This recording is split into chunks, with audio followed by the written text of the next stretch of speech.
Hey, it's Griff. I'm back, and it's part 3 of English Ivy Sucks. And I got my P22 shirt on. It's a mountain lion in Griffith Park. Yes, that's right. I'm Griffith, and this is in Griffith Park. Okay, I'll let you try to figure out the relation. Anyways, we talked about how English Ivy is beautiful, but it sucks. Okay, like your exes. And then we talked about the trifecta of oh hell no, with the English Ivy bringing in the European snails and the Norwegian rats, and all three of them are invasive species. If you want to know what the native rat looks like, it's got a white belly. So most of the native rodents have white bellies, and the ones from Europe that jumped off the ships with all the Europeans, nasty sewer rats, they have gray bellies. Okay, so that's how you tell the difference.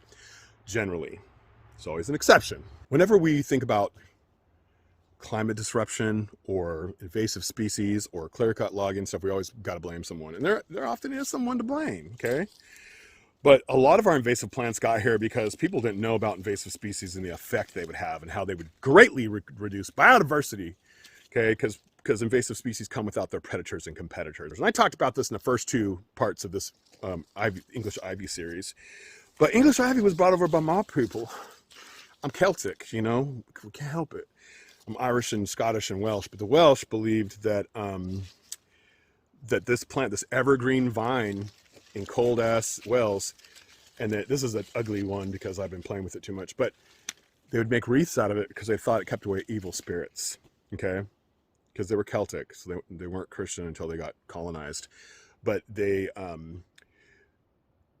wanted to keep the evil spirits out, so they put up English ivy. And so I pull English ivy because I hate it outside here because it's an invasive species. I would love it if I was in Ireland or Wales, but I pull it all the time, and I make little wreaths and bring it in my house. Okay, I'm not sure if I believe it keeps away evil spirits, but I just want to honor my ancestors by doing some cool stuff. You know what I'm saying?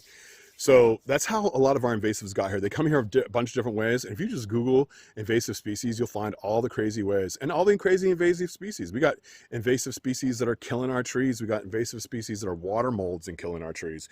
We got invasive species that are fish and clam and snails and birds, like the starlings and the English house sparrows. We got all kinds of invasive species, and they're really taking a toll on our biodiversity. And we brought them here. It's our responsibility to clean it up. And you know what? It's fun to make the world a better place. It's fun to help the land heal. It's fun to get the butterflies back and the songbirds back because they depend on native plants. So plant native plants in your yard, y'all. Don't buy English ivy, especially if you live in a wet area on the coast. And please, let's all try to do better. It feels good to do better. We need to do things to make us feel good. See y'all later.